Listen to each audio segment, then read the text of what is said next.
Hi there guys, my name is Dave Russell. This is my dissertation progress seminar. Just kind of explaining to you what my dissertation is about, how far along I've got with it, a little bit of background information on my dissertation. And yeah, so my title so far is The Economic Case for the Development of Tourism in Kenya through Fly Fishing and its Economical Impact on the National GDP. So what does this entail? This is basically to investigate whether fly fishing is a viable means to increase tourism in Kenya and in turn GDP. A little bit of background on Kenya. When you think of the safari industry, Kenya is probably one of the leading countries just because the safaris in Kenya, what they offer, are so vast and so variable that you can really do anything you want and you can see a lot of cool places and cool animals just in one country. The two biggest kind of what you call safaris are the regular safaris but mixed in with the beach, and so that's where clients will come out for a week and they'll do 3 days in the Mara and then do a day up in Old Pejitan, and then they'll fly out to the coast and do 2 or 3 days at the coast, so they get sort of a group package, so to speak. This is just a quote to explain how big the tourism industry is in Kenya, and it's predicted to rise, and that's just because people are able to travel more and more with cheaper flights and so on and so forth.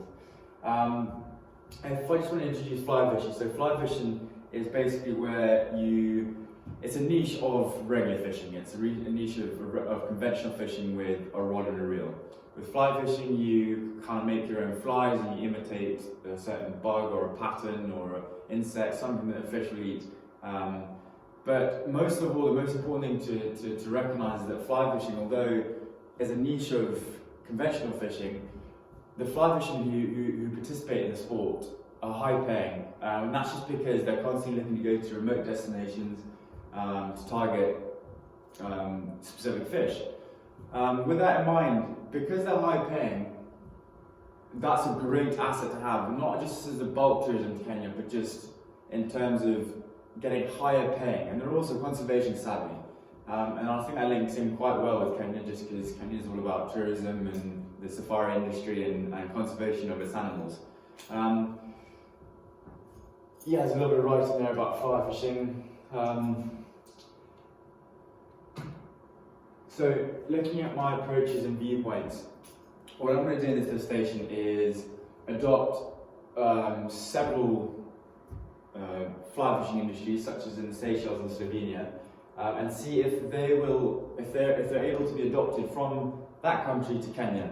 I'm looking at those 3 countries because they're extremely successful. Seychelles right now is the biggest destination to go fly fishing. It's the most expensive place to go. I think it costs roughly around 18 grand for the cheapest accommodation for a week, and that doesn't include your flights, your guiding fees, your tips, etc. What I'm also doing at the moment is doing interviews with these people here. So Charlie White is he's the head of the fly fishing at Roxton's. Roxton's is a organisation which organises safaris, both fly fishing and shooting around the world, and they're regarded as one of the top. Tarka Millington Drake work for Frontiers, and they're very, very similar to Roxton's in that their services offer fly fishing and shooting abroad.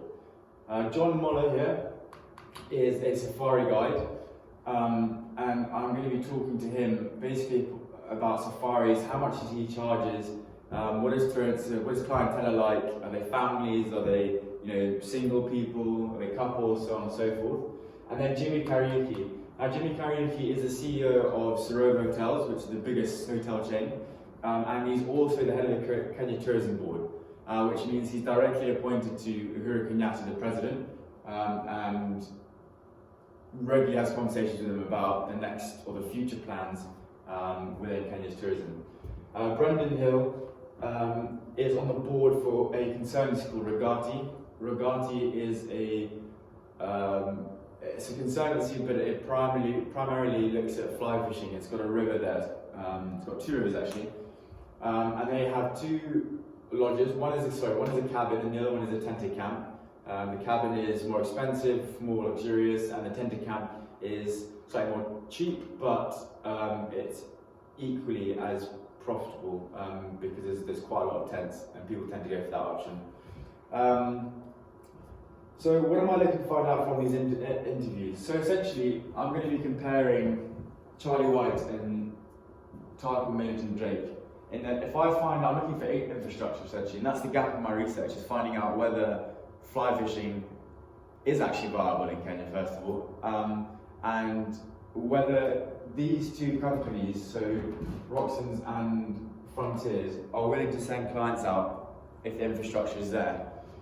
John Muller is the safari guide, like I said, and I was just kind of looking at whether it's possible to instead of just going into Kenya to fly fish, doing a package tour like you would doing a safari on the beach, but doing it instead, doing 2 days on safari in the Mara, and then doing 2 days fishing up in the high country like Mount Kenya and the Aberdeen National Park, and then doing a couple of days at the coast and fly fishing saltwater. So you're getting a bulk sort of package. You're getting to see the big five with your family in the heart of Africa, whilst having an amazing time fly fishing.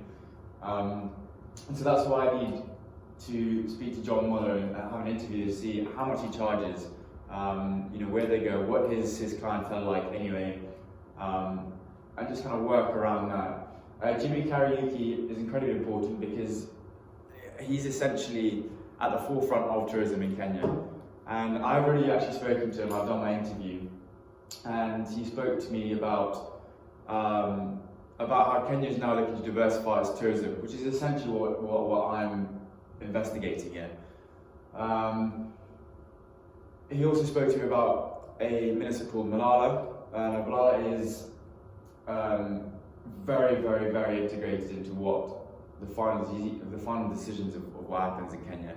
And his motion at the moment is also looking at means of the diversification of the regular classic safari tours.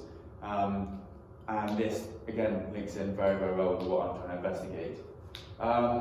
Like I said, the gap in my research is finding out more about Kenya's fly fishing, and not just what I know, but what the data tells me, what my research tells me, because it's not well known, and that's what I've got to try and investigate. I'm also going to be looking at secondary data, like I said, so old books from Kenya, articles. I'll also be looking at websites, looking at journals, articles on there, and just trying to get as much data as possible so that when I come to write my dissertation or I do my data analysis, I'll be able to really get my head around it and dig in deep. So my ideas and results. So I'm going to continue on with my primary and secondary research. I'm also going to continue following up interview times for my stakeholder analysis, such as Charlie White and Tarquin Millington Drake, along with a couple of interviews that I didn't get a chance to do in Kenya. So what have I done so far? I've done my literature review, first draft, and I'm going to try and get the second draft done. Well, I'll show you that actually on the Gantt chart. I also have done all the questions for the interviewees, so all the questions for my stakeholder analysis are all completed. I'm just going to wait for them to confirm on interview times. And I've also done this interview with Jimmy Kariuki, which is all saved via sort of voice memo. My Gantt chart. So what I'm going to try and do is do my introduction by the end of January. Try and do my second draft of my lit review in February. I don't know why I haven't put my methodology on there. I've spelled it wrong. Anyway, my methodology I'm going to try and do in February as well. My interviews, try and do in February. I have spoken to all of them already, and they're very willing to do it. It's just hard to find time over Christmas because they've been quite busy or on holiday. But it shouldn't take that long, and a lot of them will be fairly straightforward interviews. My data collection I'll do in March, and my data presentation I want to do in April, and do the analysis of the data in April as well. I want to try and get my first and second draft out towards mid-end of April, and then my dissertation was obviously due in May, and hopefully after my first and second draft, my dissertation will be where I wanted it. I will try and switch these around depending on what my workload is with my other modules and try and even it out so I'm not leaving everything to the last minute. I might switch the data collection to, well, I'll keep it in March because if I'm doing my interviews, that'll be in February. Maybe do my data presentation in March as well, and then do my analysing of the data end of March, beginning of April. And yeah, these are my references. Thank you very much. Cheers.